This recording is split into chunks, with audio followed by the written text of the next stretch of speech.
හරි. හරි පුතේ 7 වෙනි බහුවර්ණය. හරි. 7 වෙනි බහුවර්ණය.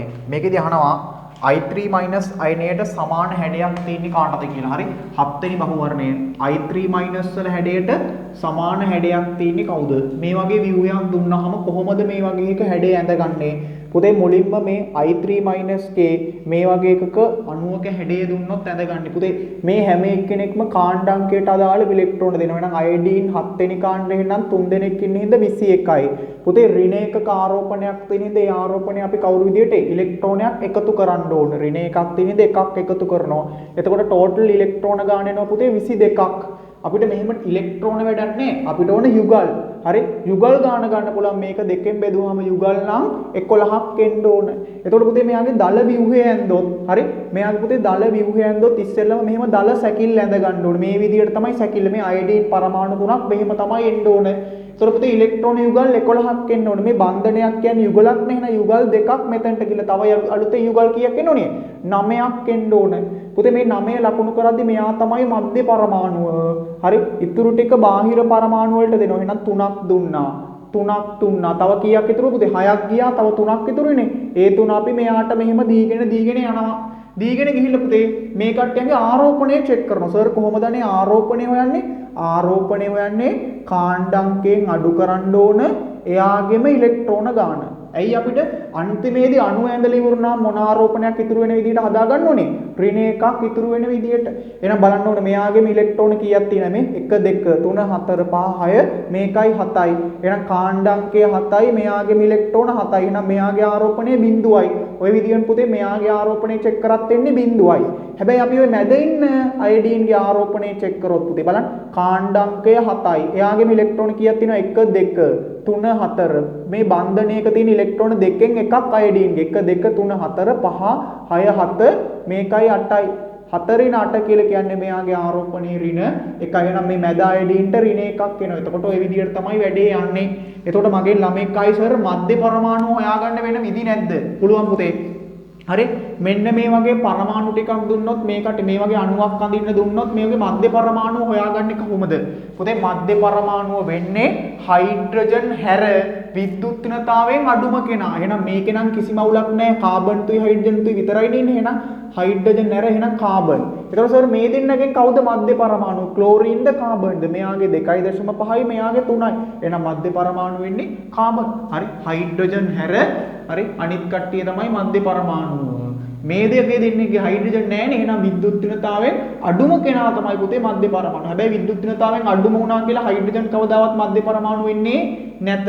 එතකොට අපිට මෙයාගේ පුතේ මේ විදියට එනවා. ඔය පොඩ්ඩක් මධ්‍ය පරමාණුව මතක් කරා. දැන් මාරසීන් එක පුතේ මෙහෙම තියාගෙන හරියන්නේ මෙහෙම තිබිලා වැඩක් නැහැනේ. අපි මෙයාගේ ඇත්තම හැඩේ හොයාගන්න යන්න ඕනේ. බලන්න මෙයාගේ මධ්‍ය පරමාණුව දිහා බැලුවහම අපිට පේනවා මෙයාගේ වටේ පුතේ බන්ධන දෙකකුයි එක සර කීයකුයි තියෙනවද? 3කුයි තියෙනවා. එහෙනම් ඒ ආශ්‍රිතව හැඩය තමයි ඔයා දන්නවා මේ බන්ධන දෙකකුයි එක සර එකකුයි ආවොත් අපිට එන හැඩය තමයි මෙන්න මේ විදිහේ හැඩයක්. දැන් මම මේ ටික පොඩ්ඩක් ඉවත් කරලා දාන්නම්. හරි බන්ධන දෙකකුයි එක සර එකකුයි ආවොත් අපි ලකුණු කරන හැඩය තමයි ඔයාට මතකද?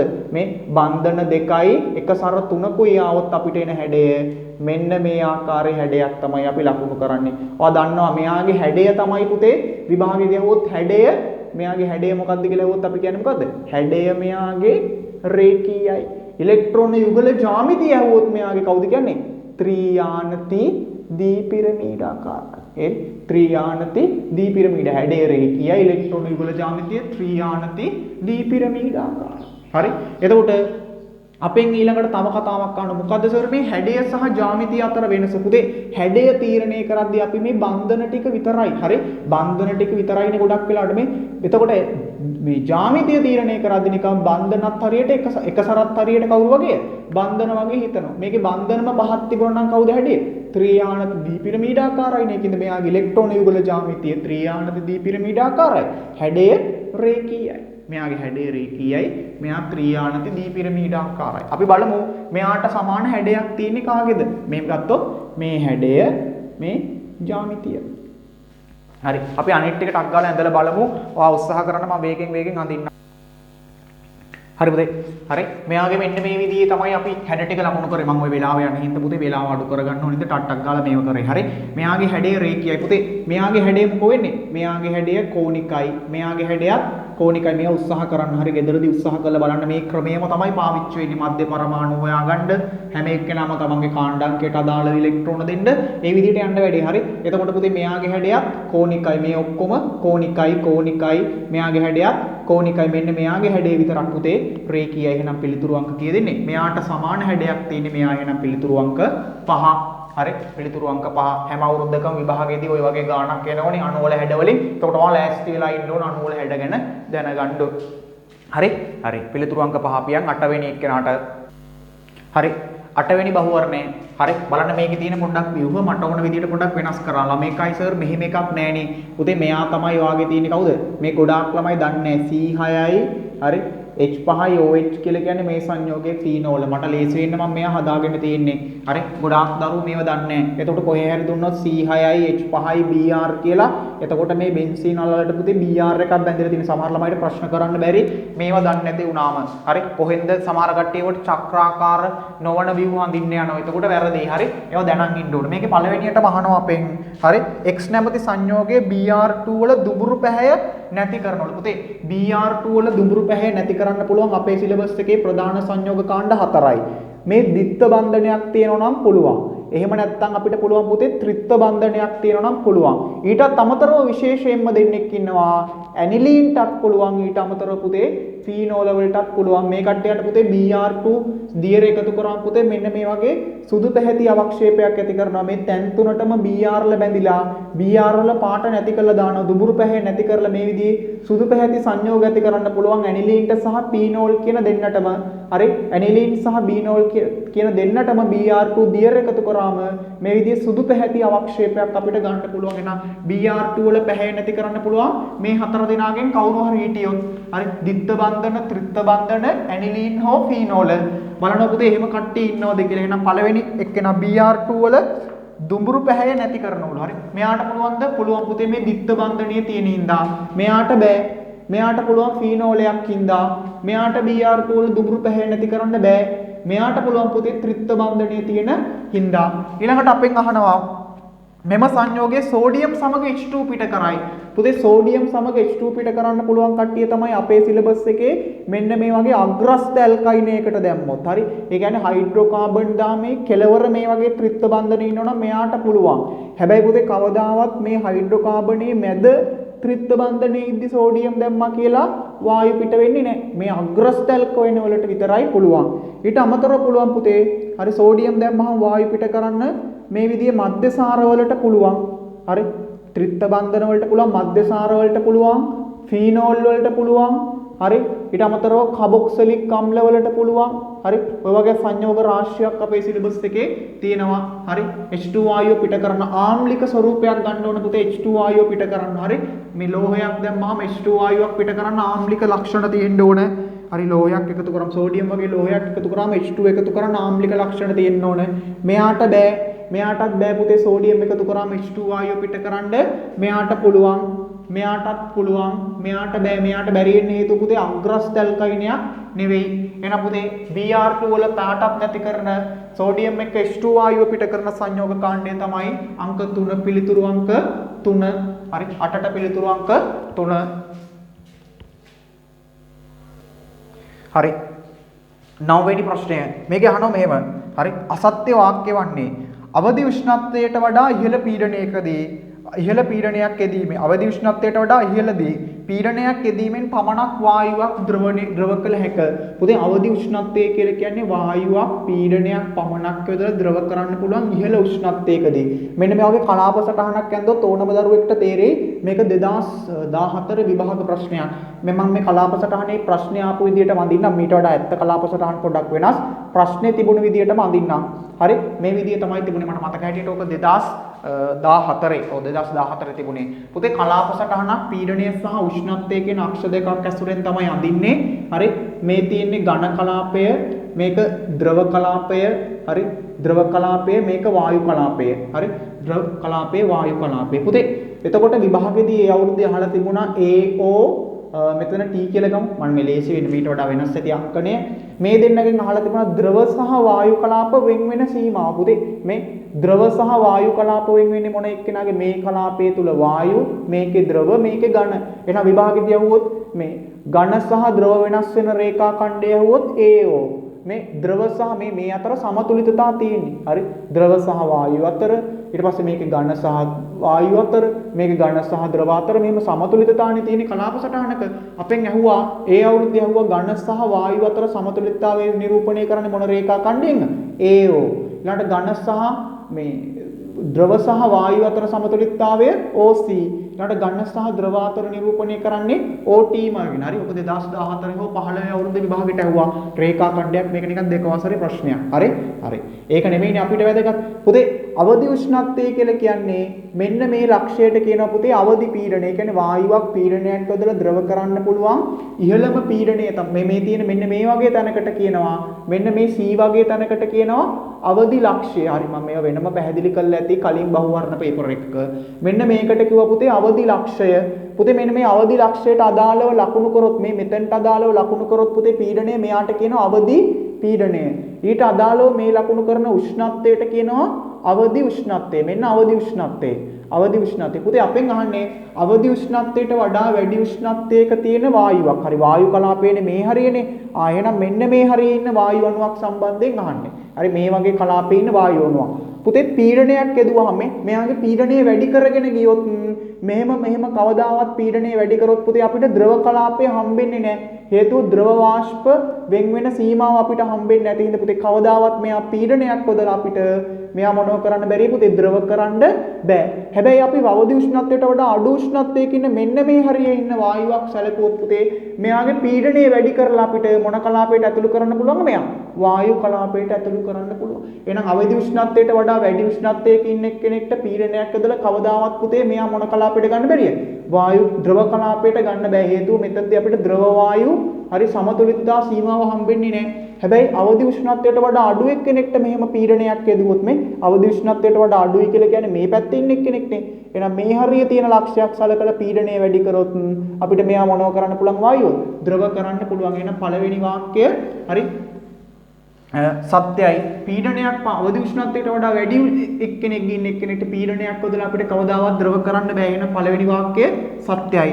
දෙවෙනි වාක්‍යය බොහෝ වායු වලට ආවේනික යම්කිසි නිශ්චිත ඉහළ පීඩනයකදී PV සමානයි nRT වලට එකඟ වෙනවා. පුතේ කවුරු හරි එක්කෙනෙක් PV සමානයි nRT සමීකරණයට එකඟ වෙන්න නම් එයා මොනව වෙන්න ඕනේ? පරිපූර්ණ තත්ත්වයට එන්න ඕනේ. පුතේ බොහෝ වායු සැලකුවාම මෙන්න මේ වගේ වක්‍රයක් තමයි තියෙන්නේ. ආ දන්නවා. හරි. බොහෝ වායු වලට පුතේ සම්පීඩතා සාධකය ගත්තාම හරි සම්පීඩතා සාධකය ගත්තාම ඔයා දන්නවා. හරි. ඔයා දන්නවා මෙහෙම ප්‍රස්ථාරයක් ගත්තොත් මෙන්න මේකට කියනවා PV බෙදීම nRT ගත්තාම සම්පීඩතා සාධකය මෙතනදී පරිපූර්ණ වායු වල එකයි. හරි පීඩනයත් එක්ක සම්පීඩතා සාධක නැත්නම් Z ප්‍රස්ථාරගත කරොත් ඔය එකක්.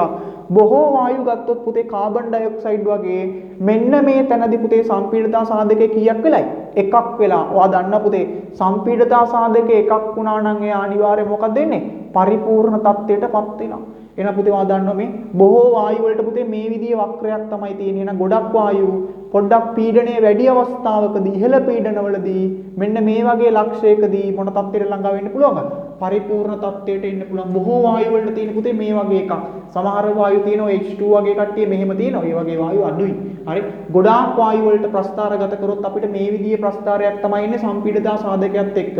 මෙන්න මේ වගේ තැනකදී සම්පීඩතා සාධක එකක් වෙද්දි පුතේ යා මොන තත්ත්වයටපත් වෙලා පරිපූර්ණ වෙලා. ඒ කියන්නේ යාට PV සමාන nRT යොදන්න පුළුවන්. නැත්තම් ළමයට තර්ක කරන්න පුළුවන් මෙහෙම පුතේ PV සමානයි nRT හරි PV බෙදීම nRT නම් සම්පීඩතා සාධකයේ පුතේ හරි අපිට පීඩනය අඩු කරලා එහෙම නැත්නම් උෂ්ණත්වය වැඩි කරලා අපිට පුළුවන් වායු මොනව කරන්නේ හරි සාමාන්‍යයෙන් මේ හරි යම්කිසි නිශ්චිත ඉහළ පීඩනවලදී මෙයා සම්පීඩිතා තත්ත්වයට ගන්න පුළුවන්. හරි? අපිට පුළුවන් ওই වගේ තත්ත්ව නැත්තම් මේ විදිහට තර්ක කරන්නත් පුළුවන් දරුවෙක්ට හරි සම්පීඩිතා සාධකයේ ඇසුරෙන් හරි. මම ඒක වෙනම විස්තර කරන්නම් ඊළඟ බහුවර්ණයකදී කොහොමද වෙන්නේ. එතකොට මෙන්න මේ ලාක්ෂණික ප්‍රස්ථාරය ඇසුරෙන් අපිට කියන්න පුළුවන් මේ ඉහළ පීඩන මේ පැත්තරනේ පීඩනය වැඩි කරගෙන යද්දී එක්තරා පීඩනයකදී මෙයා මොන තත්ත්වයට එනවද? පරිපූර්ණ තත්ත්වයට එනවා. ඒ කියන්නේ අපිට යට PV සමාන nRT යොදන්න පුළුවන්. තුන්වෙනි එක න බලන්න. වායුවල මධ්‍යන්න වේගය පොතේ වායුවක මධ්‍යන්න වේගය නැත්නම් වර්ග මධ්‍යන්න මූල වේගය කියලා හිතමු. හරි මධ්‍යන්න වේගය c බා. එහෙම නැත්නම් හරි වර්ග මධ්‍යන්න මූල වේගය කිව්වත් ඉතින් ඕකම තමයිනේ පොඩි වෙනසයිනේ තියෙන්නේ. ඔන්න ඕක මොකක් මත වෙනස් වෙනවයි කියලා කියන්නේ පීඩනය මත නෑ පුතේ. වර්ග මධ්‍යන්න වේගය වෙනස් වෙන්නේ වර්ග මධ්‍යන්න වේගය වේගය හරි වෙනස් වෙන්නේ පුතේ. මොකක් මතේ? උෂ්ණත්වයේ මත මෙයාට පීඩනය කියන භෞතික රාශිය බලපාන්නේ නැත. එහෙනම් පිළිතුරු අංක කීයේ? 3. වැරදි පිළිතුරනේ අහන්නේ. පිළිතුරු අංක 3 තමයි වැරදි. හේතුව මෙයාට පීඩනය කියන භෞතික රාශිය බලපාන්නේ නැහැ. උෂ්ණත්වයේ කියන එක කෙනා තමයි බලපාන්නේ. පීඩනය වැඩි වෙන විට වැඩි වෙන්නේ නැහැ. පීඩනය කියන රාශිය බලපෑමක් නැහැ. උෂ්ණත්වයේ නියත විට ඕනෑම වායුවක මධ්‍යන්න චාලක ශක්තිය නියත වේ. පුතේ වායුවක මධ්‍යන්න චාලක ශක්තිය ගන්න සමීකරණය තමයි 2න් 3යි nRT 2න් 3යි nRT. ඒ කියන්නේ පුතේ උෂ්ණත්වයේ නියත නම් R කියන්නේ පුතේ සාරවත්‍ර වායු නියතය මවුල ගාන වෙනස් වෙන්නේ නැහැ නේ. එකම වායුවේ නම් සාරවත්‍ර වායු නියතය වෙනස් වෙන්නෙත් නැහැ. උෂ්ණත්වය වෙනස් වෙන්නෙත් නැහැ. එකම වායුවේ මවුල ගාන වෙනස් වෙන්නෙත් නැහැ. එහෙනම් ඉතින් උෂ්ණත්වය නියත නම් පුතේ වායුවේ චාලක ශක්තිය නියතයි. එකම වායුවක චාලක ශක්තිය වෙනස් කරන්න පුළුවන් මොකක් වෙනස් කළායි පුතේ? උෂ්ණත්වය වෙනස් කළා. චාලක ශක්තිය උෂ්ණත්වය වෙනස් කළා වෙනස් කරන්න පුළුවන්. එහෙනම් උෂ්ණත්වය නියතව තියෙන තාක්කල් එකම වායු සාම්පලයක චාලක ශක්තිය නියතයි. පස්වෙනි එක නම් ඕනෑම වායුවක වායු අණුවල වර්ග මධ්‍යන්න මූල වේගය මධ්‍යන්න වේගයට වඩා වැඩි යගයක් ගැනි. මාර සීන් එක. ඔන්න මම මේක කියලා දෙනවා කෙස් ගහට හොඳට බලා ගන්න. හරි මේක සමහර දරුවන්ට බෑනේ. හරි මං කිව්වේ මේ උත්තර 50ම විවරණය කරන්න ඕනේ. මගේ පන්තියේ විශේෂත්වය ඒකයි. හරි මං 1ට 2 ඒ හරි උත්තරය ආවම ඉතුරු උත්තර ටික විවරණය කරන්න නැතුව දුවන චරිතයක් නෙවෙයි. හරි මගේ පන්තියේ බහුවර්ණ 50 උත්තර 50ම විවරණය වෙනවා. ඒක තමයි වෙන්න ඕනේ. මේ පේපරේ නෙමෙයි විභාගෙට එන්නේ. විභාගෙට ආපු දවසට තමන් උරු වෙන්නේ කොහොමද? වායුවක පුතේ වේග වර්ග කීපයක් තියෙනවා. මධ්‍යන්න වේගය වර්ග මධ්‍යන්න වේගය වර්ග මධ්‍යන්න මූල වේගය. මොකද්ද සර් ඕවගේ තේරුම? ඔයා හිතන්න ඔන්න මං කියලා දෙන්නම් කෙස් ගහට. මෙන්න වායු සාම්පලයක් ඉන්නවා. හරි වායු සාම්පලයක් ඉන්නවා. මේ පැත්තේ සුළු කිරීම යන හින්දා පොඩ්ඩක් වැඩේ මේ සුළු කිරීම ටිකක් තියෙන හින්දා මම පොඩ්ඩක් මේක මේ පැත්තෙන් ලියන්නම්. මෙහෙම වායු සාම්පලයක් ඉන්න පුතේ බාස්කට් එකක් තියෙනවා. හරි ඔයා හිතන්න මෙහෙම බාස්කට් එකක් තියෙනවා. මේ කලින් සුළු කිරීමක් කරපු එකක් තියෙන හින්දා මම ගන්නවා.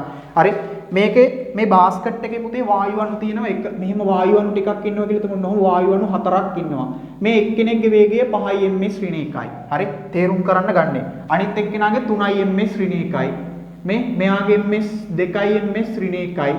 හරි මෙයාගේ වේගය අපි හිතමු මෙයා 5යි මෙයා 2යි අනිත් එක්කෙනා 4යි කියලා ගමු. මට ලේසි වෙන මම මේ සුළු කරගත්ත එකක් ඉඳලා 4යි ms ඍණ 1යි කියලා තියෙනවා වායු අණු 4ක්. හරි එතකොට පුතේ මේකේ අහුවොත් මධ්‍යන්න වේගය කියලා කියන්නේ මොකක්ද දන්නවද?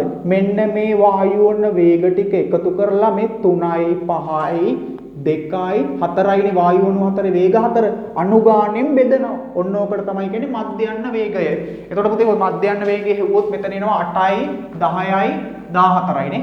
මෙතන එකතු කරාම 10යි 14යි 14 4ෙන් බෙදන්න තියෙන 14 4ෙන් බෙදුවාම 2ෙන් බෙදුවාම 7යි 3.5යි. එතකොට පුතේ මෙයාගේ මධ්‍යන්න වේගය නිකන් 3.5යි. කොහොමයි මධ්‍යන්න වේගය හොයන්නේ? මොකද වායු වල වේග ටික එකතු කරලා අනුගාණයෙන් බෙදුවාම මධ්‍යන්න වේගය.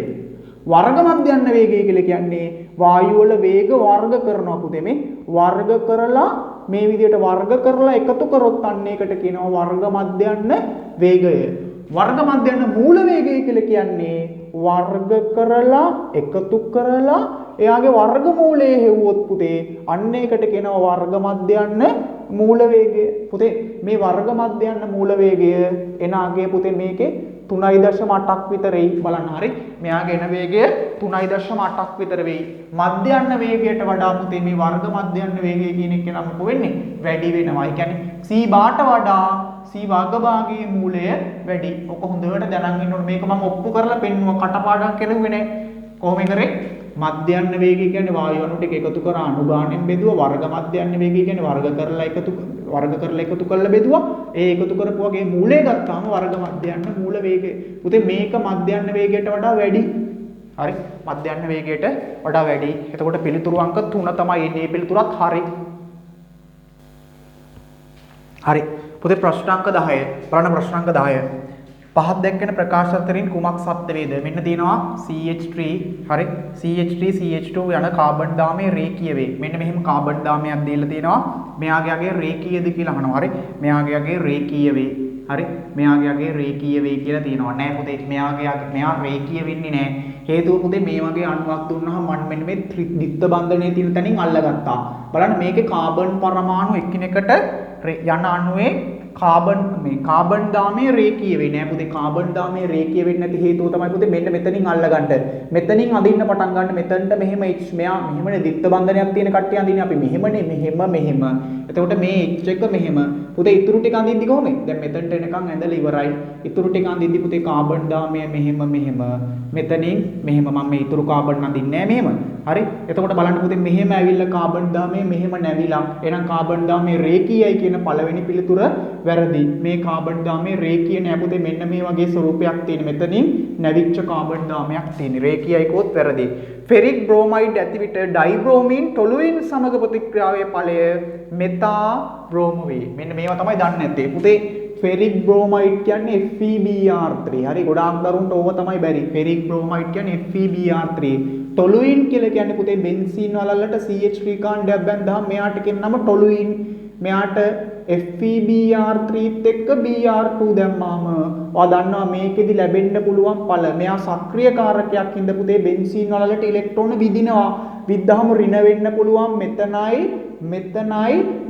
එතකොට මේ ෆෙරික් බ්‍රෝමයිඩ් තුයි Br2 ප්‍රතික්‍රියා කරලා ඇති වෙන මෙන්න මේ Br+ කියන කෙනා කැමැති බැඳෙන්න මේ තැන් තුනෙන් එකකට. හරි. එහෙනම් පුතේ මෙතෙන්දි ලැබෙන ඵලය එක්ක මෙයා හෝ එහෙම නැත්නම් අපිට හම්බ වෙන ඵලය මෙන්න මෙයා. හරි. මේ ඵල දෙකෙන් එකක් ලැබෙන්න ඕනේ. එහෙනම් මේ වගේ තනක් හරි මෙතිලට සාපේක්ෂව මේ CH3 කාණ්ඩයට සාපේක්ෂව හරි මේ තැනට කිව්ව නම මොකද්ද? දැන් ඔය දැනගන්න එපයිනේ. CH3 කාණ්ඩයට සාපේක්ෂව මේ ළඟ ඉන්න මෙතනට කිව්වා ඕතෝ. හරි. මේ තැන ඕතෝ. මෙයා කවුද පුතේ? පැරා. මේ තැන මෙටා. එහෙනම් අපිට ලැබුණේ ඕතෝ ඵලයක් හෝ මොන ඵලයක්? පැරා. මේ ඕතෝ ඵලයක් හෝ පැරා ඵලයක් ලැබෙන්නේ. එහෙනම් අපේ මේකේ දීලා තියෙන ප්‍රධාන ඵලය ලෙස හරි මෙතා බ්‍රෝමෝ නෙමෙයි. වැරදි. මෙතා නෙමෙයි ඉන්නේ ඕතෝ හෝ පැරා ඵලයක් තමයි හම්බෙන්නේ. ඊළඟට මෙතා නයිට්‍රෝ ඇනිලින් පැරා නයිට්‍රෝ ඇනිලින් වලට වඩා භාෂ්මිකයි. මොකද්ද සර් භාෂ්මිකයි කියන්නේ? පුතේ භාෂ්මිකතාවය කියලා කියන්නේ එකසර පිට කරන්න පුළුවන් හැකියාව. මෙන්න ඇනිලීන්ගේ සෙට් එකක් ඉන්නවා. හරි. ඇනිලීන්ගේ ඩයල් දෙකක් ඉන්නවා. මෙන්න එක ඇනිලීන් කෙනෙක් මෙන්න තව ඇනිලීන් කෙනෙක්. වැඩි පැහැදිලි කරන්න ගත්තේ මෙන්න මේ එකසර දෙක පිට කරන්න පුළුවන් හැකියාව වැඩි නම් එකසර තල්ලු කරලා අයින් කරන්න පුළුවන් නම් එයාගේ භාෂ්මිකතාවය වැඩිලු. ආන්නකො. හරි අපිට දෙනවා මෙයාගේ එක්කෙනෙක් කවුද? මෙටා නයිට්‍රෝ ඇනිලින්. මේ මෙතා නම් සර් කොතනට බැඳෙන්න ඕන? මේ මුල්ලට මෙතා නම්. හරි නයිට්‍රෝ ඇනිලින්. ඊළඟ එක්කෙනා තමයි පැරා නම් සර් මෙතන පැරා. ඔයා දන්නවා මේ මෙතනට NO2 කාණ්ඩ. ඔයා අහලා තියෙනවා මං කලින් උගන්වලත් ඇති පුතේ. බෙන්සීන් වලල්ලේ පුතේ ඇදීමේ හැකියාව කවුරු හරි කාණ්ඩ මෙයා මොන කාරකේ පුතේ NO2 කියන්නේ වික්‍රීය කාරකේ. ඒ කියන්නේ බෙන්සීන් වලල්ලෙන් ඉලෙක්ට්‍රෝන අදින්න පුළුවන්. පුතේ මෙයාත් බෙන්සීන් වලල්ලෙන් ඉලෙක්ට්‍රෝන අදිනෝ මෙයාත් අදිනෝනේ සර්. ඉතින් එතකොට සර් දෙන්නම වික්‍රියකාරකනේ වූ. මාරසීන් එක කියන්නේ පුතේ ඇදීමේ හැකියාව වැඩි වෙන පිළිවෙල තමයි. ඔයා දන්නවද දන්නේ බෙන්සීන් වලල්ලෙන් ඉලෙක්ට්‍රෝන අදිද්දි පුතේ වැඩිම ඇදීමේ හැකියාවක් තියෙන මෙන්න මෙතනට බැඳුනොත්. ඊට වඩා ඇදීමේ හැකියාව වැඩි පුතේ මෙන්න මෙතනට බැඳුනොත්. මෙතන ඊට වඩා අඩුයි. හරි. වැඩිම හැකියාවක් මෙතනට බැඳුනොත් ඊට පස්සේ වැඩිම හැකියාවක් මෙතනට බැඳුනොත් ඊට පස්සේ අඩුම හැකියාවක් තියෙන පුතේ මෙතනට බැඳුනොත්. සර් මාර වැඩේ කියන්නේ මෙහෙන් ඉලෙක්ට්‍රෝන 100ක් අදිනව නම් හරි මෙතනින් 100ක් විතර අද ගන්න පුළුවන් නම් මෙහාට මෙහෙන් අද ගන්න පුළුවන් 150ක් විතර. ඇදීමේ හැකියාව මෙයාගේ වැඩි. සර් ඇදීමේ හැකියාව වැඩි කියලා කියන්නේ මේ එකසර දෙන්න පිට කරන්න අමාරු. හේතුව මෙහි තියෙන ඉලෙක්ට්‍රෝන ටිකක් මෙහාට ඇදීලා එනවා. හරි ගොඩාක්ම ඇදීලා ඉන්නේ කවුද? ගොඩාක්ම ඇදීලා ඉන්නේ පුතේ. ගොඩාක්ම ඇදීලා ඉන්නේ මෙයාගේ. එහෙනම් ඇදිලා එන හැකියාව වැඩි කරන්න කියන්නේ මේ ඉලෙක්ට්‍රෝන වලට පැනලා යන්න බෑ. මේ අකා හොඳට මෙහාට ඇදලා ඉලෙක්ට්‍රෝන ගන්නවා. එතකොට මෙයාට පැනලා යන්න බෑ. පැනලා ගියොත් තමයි භාෂ්මිකතාවය වැඩි. එහෙනම් මෙයාගේ භාෂ්මිකතාවය අඩුයි. මෙයාගේ භාෂ්මිකතාවය වැඩි. තව හොඳ සරල කතාවක් කියන්නද? ඔයා හිතන්නකො මෙහෙම මෙන්න මේ දෙන්න ඉන්නවා කියලා. හරි. ඕක හොඳට තේරුම් ගන්න පුළුවන් මෙතනින්. කෙස් ගහට කියලා දෙන්න භාෂ්මිකතාව. හරි. මේ දෙන්න අර තෘතීයික එක්කෙනෙක් ගත්තේ නැත්නම් ත්‍රිමාණාවහිරතාවයේ තියෙන පුතේ මේ කට්ටිය මගින් ඉලෙක්ට්‍රෝන තල්ලු කරනවා මේ CH3 කාණ්ඩ කරන්නේ තල්ලු කරන ඒවා මාරසින් එක් කියන්නේ පුතේ මෙතන නයිට්‍රජන් තල්ලු කරනවා සර් මෙතන එක්කෙනෙක්ගෙන් තල්ලු කරනවා මෙයා පැනලා යන්න බලනවා මෙයාගේ දෙන්නෙක්ගෙන් තල්ලු කරද්දී පුතේ මෙයාට පැනලා යන්න හරි ලේසි ඒ කියන්නේ මේ දෙන්නගෙන් භාෂ්මිකතාවය වැඩි මෙයාගේ හේතුව මොකද තල්ලුව වැඩි පැනලා යන්න පුළුවන් මෙහෙන් අදිනවා අදිද්දි පුතේ මේ එකසර දෙන්නට පැනලා යන්න අමාරුයි හොඳටම අදින්නේ කවුද හොඳටම අදින්නේ මෙයා ගානේ හරි මෙයා මෙහෙ ඇදලා ගන්නවා එතකොට මෙයාගේ භාෂ්මිකතාවය අඩුයි මෙයා ලේසි එච්චර අදින්නේ නැති හින්දා මෙයාට පැනලා යන්න ලේසි මේ එකසර යුගලට ඒකින්ද මෙයාගේ භාෂ්මිකතාවය වැඩි එහෙනම් වැඩිම භාෂ්මිකතාවයක් තියෙන්නේ හරි මෙතා නයිට්‍රෝ ඇනිලින් පැරා නයිට්‍රෝ ඇනිලින් වලට වඩා භාෂ්මිකයි ඔව් පිළිතුරු අංක 3 හරි ඊළඟ එක්කෙනා භාෂ්මිකතාවය කියලා කියන්නේ මේ එකසර යුගල දායක කරන්න පුළුවන් හැකියාව ඒකයි උතනින් තර්ක කරේ ඊළඟ එක්කෙනා බලමු මගේ ප්‍රශ්න පේපර් පන්ති එහෙමයි කෙස් ගහට හැම එකක්ම කියලා දෙනවා හරි ඊළඟට ඕනෑම ඇල්ඩිහයිඩයක් හයිඩ්‍රජන් සයනයිඩ් සමග ප්‍රතික්‍රියා වෙන්නේ නැහැ පුතේ ඕනම ඇල්ඩිහයිඩයක් එන්නේ නැහැ බොහෝ ඇල්ඩිහයිඩ් එහෙමයි හැබැයි මෙන්න මේ ඇල්ඩිහයිඩය හරි බලන්නකෝ මෙන්න මේ වගේ ඇල්ඩිහයිඩ් එකකට නම් සර් HCN දැම්මොත් බලන්න HCN දැම්මම දන්නවනේ සර් අපි හරි HCN දැම්මම වෙන්නේ මෙහෙමයි හරි මොකද්ද වෙන්නේ මේ කොටස පොඩි ධන ගතියක් තියෙනවා මේ කොටස පොඩි ඍණ ගතියක් තියෙනවා මතක තියාගන්න මෙහෙම කියන්නේ මෙහෙම නෙමෙයි ඇත්තටම මෙයා මයිනස් මෙයා ප්ලස් නේ සර් මෙන්න මෙයා මෙතනට සෙට් වෙනවා මේ ඍණ කෙනා කැමති ධන කෙනත් එක්ක සෙට් වෙන්න මේ බන්ධනේ මෙහි කැඩිලා මෙයත් එක්ක සෙට් වෙනවා එතකොට සර් ඵලයේ විදියට අපිට හම්බෙන්නේ මෙහෙම හරි මේ H හැමම මේ සයනයිඩ් සර් මෙතනට පොක්කක් ගහගෙන සෙට් වෙනවා මෙතනට තියෙන මේ ඕත් එක්ක මේ H සෙට් වෙනවා එතකොට සර් මේ අසමාන කාණ්ඩ හතරක් නේ බැඳිලා තියෙන ඉතින් සර් අසමමිතික කාබන් කෙනෙක් නේ ඇවිල්ලා තිනේ ඔව් හැබැයි මෙන්න මේ ඇල්ඩිහයිඩ් ආවොත් තමයි වැඩේ කෙලවෙන්නේ ළමයි ඉතින් ඕක කටපාඩම්ේ මතක තියන් ඉන්නව හේතු දන්නේ නේ මෙයා දැම්මොත් මොකෝ වෙන්නේ දැන් මොකෝ වෙන්නේ මේ H ඔහොම ඉන්නවා මේ H ඔහොම ඉන්නවා මේ H මෙතනට යනවා මේ සයනයිඩ් මෙතනට එනවා OH එකයි සයනයිඩ් එකයි මෙන්න මේ ෆෝමැල්ඩිහයිඩ් වලට පුතේ HCN දැම්මහම අසමමිතික කාබන් කෙනෙක් එන්නේ නැහැ හේතුව මෙතන සමාන කාණ්ඩ දෙකක් තියෙනවා ළමයි ඕකට හේතු දන්නේ උත්තරේ නම් තෝරන්න නැති ඔන්න ඕක තමයි හේතුව හරි ඕක තමයි බහුවර්ණ විවරණය කරනවා කියන්නේ හරි සෝඩියම් මෙසොක්සයිඩ් ඇල්කොහොලිය මාධ්‍යයේදී ඇල්කයිල් හේලයිඩ් සමග ප්‍රතික්‍රියා කරන පුතේ මේකට ඇල්කොහොල මාධ්‍යයක් තියෙන්න ඕනේ නැහැ හරි සෝඩියම් මෙතොක්සයිඩ් කියන එක කෙනා හරි සෝඩියම් එතොක්සයිඩ් මෙන්න මේ වගේ කෙනෙක් උදේ සාමාන්‍යයෙන් හරි එතොක්සයිඩ් මෙන්න මේ වගේ සංයෝගයක් ඇල්කයිල් හේලයිඩයක් එකතු කරොත් මේකට හරි මේකට සෝඩියම් එතොක්සයිඩ් වලට ඇල්කොහොලිය මාධ්‍යයේ ඇල්කයිල් හේලයිඩයක් එකතු කරොත් මේ ඇල්කයිල් හේලයිඩයක් එකතු කරොත් අපි හිතමු මේ වගේ කෙනෙක් නේ පුතේ ඇල්කයිල් හේලයිඩයක් එකතු කරොත් පුතේ මෙන්න මේ තියෙන සෝඩියම් ටිකයි මේ Br එකයි ඉවත් වෙලා ගිහිල්ලා අපිට මෙන්න මේ වගේ සංයෝග જાතියක් ඇති වෙනවා මේවට කියන නම මේවට කියන නම මොනවද පුතේ ඊතර මේක විභාගෙදී සංශ්ලේෂණය කරන්න ඇවිත් නැහැ සමහරට එන්න පුළුවන් ඊතරයක් ගන්න නම් ඔන්න වගේ මධ්‍යසාරීක සෝඩියම් ලවණයක් කරගන්න ඕනේ ඒකත් එක්ක ඇල්කයිල් හේලයිඩයක් දාන්න ඕනේ ඊතරයක් සාදයි එස්ටරයක් නෙමෙයි හදන්නේ පුතේ ඊතරයක් හරි ඒකින්ද වැරදි එතකොට පිළිතුරු අංක 3 ළඟට 11 හරි 11 හරි මේ ප්‍රශ්නේ පුතේ මේ 11 වෙනි ප්‍රශ්නේ මෙයාගේ උත්තර තෝරන්න හරි ලේසි හරි එක තැනකදී මේකේ උත්තරය අල්ල ගන්න නම් පුළුවන් මේ වාට පොඩි දෙයකින් ඒ වුණාට මට වැදගත් වෙන්නේ ඔගේ උත්තරේ නෙමෙයි සහ මේකේ මේ අදාළ තියරි ටික මම කිව්වනේ මගේ පන්තියක් ඇතුලේ වා බහුවර්ණ පේපර්ස් පහකින් ගොඩ යවනවා කියලා ඒ කරන්නේ පුතේ මාර මේ වේගකට පිළිවෙලකට හදලා දෙන්නේ මේ වැඩේ හරි ඒකෙදි මට ඕන තියරි ටික මම මේකෙදි කියලා දෙන්න හරි මට ඕනේ මේක වාට උත්තරේ අරගෙන වාට මේකේ 50න් හරි මම කියනවා මේ පේපරේ හොඳයි කියලා කියන්නේ හරි සාමාන්‍ය ප්‍රතිඵලයක් ගන්න පුළුවන් වෙන්නේ මේක අඩුම ගානේ 50න් 40ක්වත් ගහන එක්කෙනෙක්ට අඩුම ගානේ B එකකට විතර යන්න පුළුවන්. හරි. මලක දැන් 50න් 40කට වඩා ගහන එක්කෙනෙක්ට මේකේ අනිවාර්යෙන් A එකට B එකට යන්න පුළුවන්. හරි. අඩුම ගානේ 45ක් විතර ගහනවා නම් එයාට A එකට B එකට යන්න පුළුවන්. හරි. මේක අමාරු මට්ටමේ පේපර්ස් නෙමෙයි. හරි. සාමාන්‍යයෙන් මම මධ්‍යම මට්ටමේ පේපර් එකකට විභාග පේපර් එකකට සමාන වෙන්න තමයි හදලා තියෙන්නේ. මීට වඩා උඩ පේපර් හදන්න ඕන. හරි. පේපර් ක්ලාස් කරද්දී ළමයිට අමාරු ප්‍රශ්න කරන්න ඕන. හරි. මේ තියරි ටික හදලා දෙන්න කරන වැඩක්. හරි. ඒකින්ද ගොඩාක් අමාරුත් නෑ. ගොඩාක් ලේසිත් නෑ. හරි. සාපේක්ෂව හොඳ ප්‍රශ්නක් තියෙනවා. ටිකක් සාමාන්‍ය මට්ටමේවත් තියෙනවා. හරි. බලමු. මේකෙදි කියනවා තනුක සල්ෆියුරික් අම්ලය සමග වර්ණවත් වායුවක් පිට වෙනවලු. පුතේ A level syllabus එකේ තනුක අම්ල දැම්මහම වායු පිට වෙන කට්ටිය මම මේවා 4-5 පාරක් කියලා දීලා ඇති. මම ආයි පාරක් මතක් කරන්නම්. පුතේ තනුක අම්ල දැම්මහම වායු පිට වෙන කට්ටිය ඔය කට්ටියගේ syllabus එකේ ඉන්නවා කාබනේට බයිකාබනේට. පුතේ මේ දෙන්නටම තනුක අම්ලයක් එකතු කරොත් මොනවා හරි තනුක HCl හරි මොනවා හරි එකතු කරොත් පිට වෙන වායුව කාබන් ඩයොක්සයිඩ්. මෙයා අවර්ණ වායුවක්.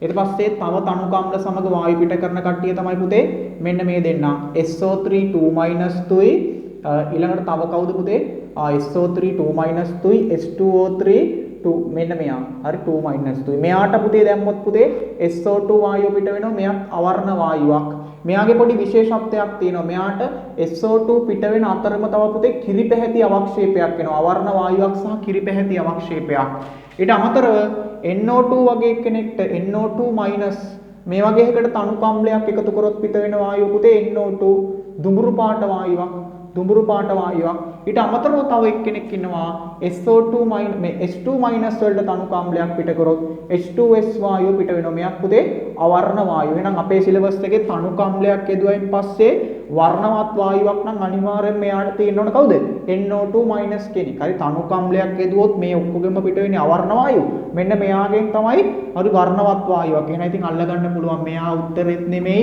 මෙයා උත්තරෙත් නෙමෙයි හරි මෙයා උත්තරෙත් නෙමෙයි මෙයා උත්තරෙත් නෙමෙයි හරි මෙන්න මෙයා තමයි උත්තරෙනේ NO2 කෙනෙක් ඉදි තනුක වායු අම්ල එකතු කරාම අවර්ණ නෙමෙයි වර්ණවත් වායුවක් පිට වෙනවා නේද ඉතින් එතනින්ම අපිට මෙයා කියලා උත්තරේ අල්ලගන්න පුළුවන් මේ තීරි කැල්ල හරියට දැනන් හිටියේ නම් ඒ වුණාට මට ඌට වඩා තව පොඩි දෙයක් කියන්න ඕන පුතේ ඊට අමතරව පුතේ ඔයා දන්නවා තනුක අම්ලය දුවහම මේ කට්ටියන්ගෙන් වායු පිට වෙනවනේ සාන්ද්‍ර අම්ලය දුවහම Br- කෙන් පුතේ Br2 වායුව පිට වෙනවා හරි මෙයා දුඹුරු පැහැති වායුවක් ඊළඟට I- කෙන් පුතේ සාන්ද්‍ර HCl වගේ අම්ලයක් එකතු කරොත් සාන්ද්‍ර අම්ලයක් I2 දම් පාට වායුවක් වෙනවා ඊට අමතරව හරි නයිට්‍රේට් වලින් අපිට හරි ඊට අමතරව සාන්ද්‍ර අම්ලයක් යදුවොත් නයිට්‍රේට් එකට NO3 කෙනෙක්ට හරි එතකොට අපිට NO2 වායුව පිට කරන්න පුළුවන් හැබැයි කවදාවත් පුතේ නයිට්‍රේට් එකට තනුක අම්ලයක් දැම්මට වායු පිට වෙන්නේ නැහැ එතකොට මගේ ළමෙක් අහයි සර් මේ තනුක අම්ල දාලා වායු පිට කර කට්ටියට සාන්ද්‍ර අම්ලයක් දැම්මොත් ප්‍රතික්‍රියා වෙයිද නැද්ද පුතේ තනුක අම්ල වලින් පිට වෙන එක සාන්ද්‍ර අම්ලයක් දැම්මොත් කොහොමත් පිට වෙනවා හරි ඒක ආයි කතා දෙකක් නේ තනුක අම්ලයක් දාලා වායු පිට වෙන කෙනාට සාන්ද්‍ර අම්ලයක් දැම්මොත් සිරාවටම පිට වෙනවා හරි අනිවාර්යෙන් ඒකේ ආයි කාන්න දෙයක් නැහැ හැබැයි මේ තුන් දෙනාට සාන්ද්‍ර අම්ල දැම්මොත් විතරයි වායු පිට වෙන්නේ හරි සාන්ද්‍ර අම්ල දැම්මොත් විතරයි එතකොට දැන් ඕකේ මම කිව්වනේ මම උත්තර ටික පැහැදිලි කරන්න ඕනි කියලා ළමෙට්ට ඔළුවට යන්න හරි ඔන්න පැහැදිලි කරන විදිය හොඳට බලා ගන්න හරි ඕකේ හේතු පැහැදිලි කරන්න ඕන මොනවයි බලන්න හරි මේකේ තනුක සල්ෆියුරික් යදුවට වර්ණවත් වායුවක් පිට වුණා. මේ අපි පිළිතුරු අංක 3නේ. අපි බලමු මෙයාට තනුක අම්ලයක් දැම්මහම පිට වෙන වර්ණවත් වායුව නම් පුතේ NO2. හරි. පළවෙනි එක්කෙනාට වර්ණවත් වායුවක් පිට වුණාලු NO2. මෙයා ක්‍රෝමියම් 3+ වල තැඹිලි පැහැය විවරණ කළාලු. මේකට හේතු දැනන් ඉන්න ඉපයි.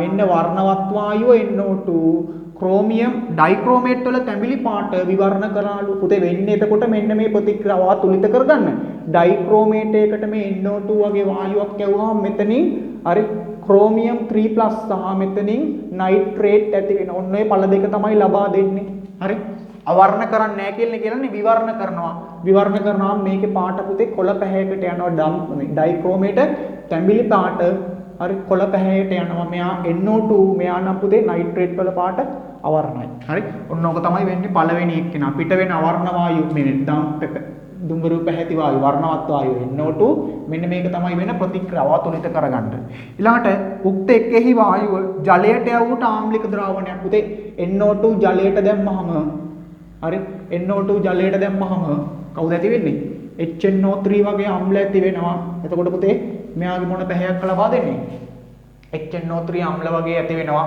එතකොට පුතේ මෙයාගේ පැහැය මේ ආම්ලික ද්‍රාවණ තමයි ඇති වෙන්නේ හරි මතක තියාගන්න හරි ඕන එකක් තුලිත කරගන්නවා ඉහත ලවණයට තනුක HCl යදුවට අවක්ෂේපයක් පුතේ lead nitrate වලට තනුක HCl වගේ යදුවෙන් පස්සේ අපිට ලැබෙනවා තනුක HCl වගේ කෙනෙක් යදුවෙන් පස්සේ අපිට lead chloride අවක්ෂේපයක් ඇති වෙනවා පුතේ මෙයා සුදු පැහැති අවක්ෂේපයක් මෙයා අපිට උණු ජලය තුල නැත්තම් මෙයාට ජලය දාලා රත් කරොත් හරි එහෙම නැත්තම් අර උණු ජලය තුල මෙයා දිය වෙනවා. ඔක විභාගයට ගියාම ළමයිට තේරෙන්නේ නැහැ සර් කොහොමද මේක ලියන්නේ.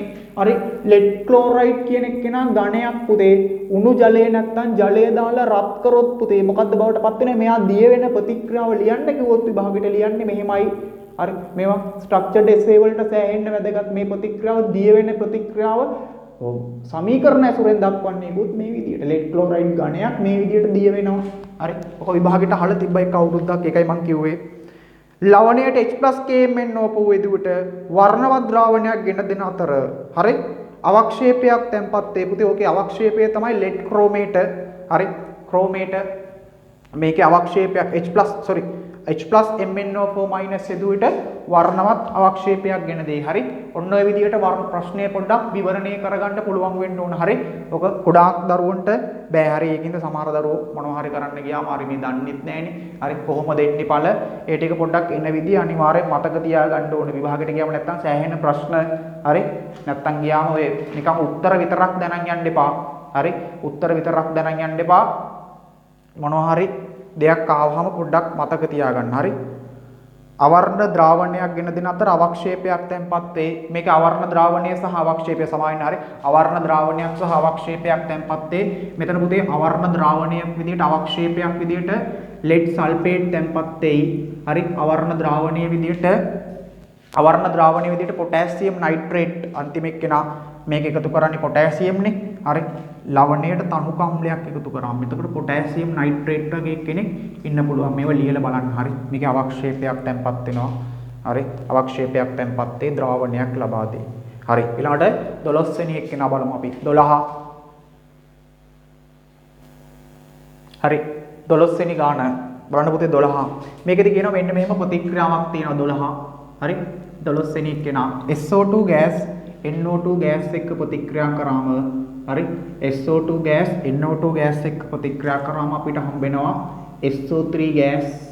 හරි SO3 ගෑස් සහ NO ගෑස් කියන එක්කෙනා. මේක පුතේ සංවෘත භාජනයක් තුලලු කරන්නේ. මේ වගේ සංවෘත බාස්කට් එකක් ඇතුළේ තමයි මේ ප්‍රතික්‍රියාව සිදු වෙන්නේ. මේ බාස්කට් එකේ පරිමාව දීලා තිනවා 1 ඝන ඩෙසිමීටර්. හරි 1 ඝන ඩෙසිමීටර් භාජනයක් තුල තමයි කරන්නේ.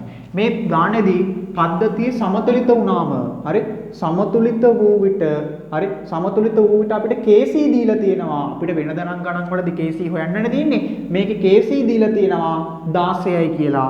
ඊට අමතරව කියනවා ප්‍රතික්‍රියාව හරි පටන් ගද්දී හැම එක්කෙනාගේම මවුල එක තමයිලු තියෙන්නේ. හැම එක්කෙනාගේම මවුල එක පටන් අරගෙනදී දානවලු ප්‍රතික්‍රියාව අවසාන වෙද්දී KC 16යි කියලා දීලා තියෙනවලු. ඝන ඩෙසිමීටර් එකක බාස්කට් එකකලු වැඩේ කරන්නේ. ඉස්සෙල්ලම මෙහෙම ගානක් දින්නාම බලන්න ඕන මූලිකම කතාව තමයි ප්‍රතික්‍රියාව තුලිතද කියලා. පොතේ මේ ප්‍රතික්‍රියාව තුලිතද කියලා බලන්න පුළුවන්. මේ ඔක්සිජන්ල 4යි මෙතනත් 4යි. නයිට්‍රජන් 1යි තුලිතයි. එහෙනම් මේ වගේ ගානක් හදද්දී මුලින්ම ලියන්නේ ආරම්භක මවුල. මුලින්ම ලියන්නේ කවුද? ආරම්භක මවුල. මේ ගානේ කියනවා හැම කෙනාම මවුල එක අරගෙනලු පටන් ගන්න. එහෙනම් ආරම්භක මවුල 1යි. එතකොට පුතේ වැය වූ මවුල ගාන අපි දන්නේ නැහනේ. වැය වූ මවුල ගාන ගත්තාම අපි හිතමු x කියලා. මෙයාගෙන් x ප්‍රමාණයක් වැය වෙනවා. වැය වෙන හින්දා තමයි මේ ඍණ කියලා දාන්නේ. මෙයාගෙත් ඍණ. එහෙනම් මෙයාගේ හැදෙන ගාන x, මෙයාගේ හැදෙන ගාන x. එහෙනම් එතකොට සමතුලිත මවුල ගාන 1 ඍණ x මෙයාගෙත් එන්නේ කවුද? 1 ඍණ x මෙයාගේ 1 ධන x මෙයාගේ 1 ධන x. ඔන්න සමතුලිත මවුල. එතකොට පුතේ KP හරි KC හරි වලට ආදේශ කරන්න සමතුලිත සාන්ද්‍රණයයි. සමතුලිත සාන්ද්‍රණය කියලා කියන්නේ පුතේ මොකක්ද වෙන්නේ? සාන්ද්‍රණය කියලා කියන්නේ මවුල ගාන බෙදන්න එපයි. පරිමාවෙන් සාන්ද්‍රණය ගන්න. මේකේ පරිමාව ඝන ඩෙසිමීටර් 1 හින්දා පුතේ මේ ඔක්කොම එකෙන් බෙදුවහමත් වෙන්නේ මොකද්ද? සමතුලිත මවුල ගාන. මේ එන්නේ එකෙන් බෙදුවත් මේක වෙනස් වෙන්නේ නැහැ පුතේ. සමතුලිත සාන්ද්‍රණය ඒත් ඉතින් ඕකම තමයි. හරි. ඔන්නව ළමයි දන්නේ. හරි. ආරම්භක මවුල ගාන. වැය වූ මවුල ගාන. එහෙනම් එකක් තිබිලා x ප්‍රමාණයක් වැය වුණා නම් ඉතුරු පුතේ 1 ඍණ x. හරියට මවුල පහක් තිබිලා 3ක් වැය වුණා නම් ඉතුරු වෙන්නේ කීයද? 2ක් වගේ. මේකෙත් එහෙමයි ලියන්නේ. 1 ඍණ x. මෙතන අලුතෙන් හැදුණා. එහෙනම් සමතුලිත සාන්ද්‍රණත් හොයාගත්තා. ඒතර KC වලට ප්‍රකාශනයක් ලියනවා. KC සමානයි ප්‍රතිඵලවල සාන්ද්‍රණය බෙදනවා ප්‍රතික්‍රියකවල සාන්ද්‍රණයෙන්. ප්‍රතිඵලවල සාන්ද්‍රණය බෙදනවා ප්‍රතික්‍රියකවල සාන්ද්‍රණයෙන්. හරි සාන්ද්‍රණයෙන් බෙදනවා. හරි ප්‍රතිඵලවල ඉන්න කවුද? මේ දෙන්නා x තුයි x 1 ධන x හරි මෙතන ඉන්නවා 1 දාන්න x මේ පැත්තෙත් 1 දාන්න x බෙදනවා SO2 කියන එක්කිනාගේ සාන්ද්‍රණ 1 ඍණ x 1 ඍණ x හරි 1 ඍණ x 1 ඍණ x KC වලගේ දීලා තියෙනවා අපිට ගානේ KC ට ප්‍රකාශන ලියන්නේ 16යි කියලා අපෙන් අහන්නේ ගානේ මොකද සර් අහන්නේ අපෙන් අහන්නේ පුතේ සමතුලිත අවස්ථාවේදී NO ප්‍රමාණය මේ සමතුලිත අවස්ථාවේදී NO ප්‍රමාණය කියලා කියන්නේ අපි හොයාගන්න ඕනේ 1 දාන්න x ට පිළිතුරක් 1 දාන්න x 1 දාන්න x ට අගයක් හොයන්න ඕන. ඉතින් අපි x හොයාගන්න එපා 1 දාන්න x හොයන්න x හොයන්න යන්නේ 16 සමානයි පුතේ මේ වගේ පදයන් දෙකක් ගුණ වෙද්දී අපිට මෙයා ලියන්න පුළුවන් 1 දාන්න x ගේ වර්ගය. මෙයා ලියන්න පුළුවන් 1 ඍණ x ගේ වර්ගය. දැන් අපිට පුළුවන් මේ හැම එකේම මොකක් ගන්නෙ? වර්ගමූලය ගන්න. වර්ගමූලය ගත්තොත් 16 වර්ගමූලය 4යි. මෙයා 1 දාන්න x, මෙයා 1 ඍණ x. එහෙනම් අපිට පිළිතුර මෙයා මෙහි සුළු කරාම එනවා 4 ඍණ 4යි x සමානයි 1 දාන්න x. එතකොට 5යි x සමානයි කීයක් එනවද? 5යි x සමානයි 3යි. හරි. x ට ගන්න පුළුවන් ওই විදිහට පිළිතුරක් සුළු කරාම x ට එන පිළිතුර 0.6යි. x ට එන පිළිතුර 0.6යි නම් 1 දාන්න x ට එන පිළිතුර හරි 1 දාන්න x ට එන පිළිතුර හරි 1 දාන්න x ට පිළිතුර 1.6යි. හරි 1 දාන්න x ට එන පිළිතුර 1.6යි. එහෙනම් NO මවුල ප්‍රමාණය කොච්චර එන්නේ? 1.6යි. හරි NO මවුල ප්‍රමාණය 1.6යි. ඕක තමයි ගොඩාක් දරුවන්ට බෑ කියන්නේ. හරි කලින් ගණන් සාම්ප්‍රදායික ගණන් වලට වඩා වෙනස්. මේකේ සමතුලිත අවස්ථාවේ KC දීලා තියෙනවා. අපෙන් අහන්නේ සමතුලිත මෙයාගේ ප්‍රමාණය. එතකොට ওই විදිහට තමයි ගාන හදන්න ඕනේ. එතකොට පිළිතුරු අංක කීයද? පිළිතුරු අංක 4. හරි 11ට පිළිතුරු අංක 4.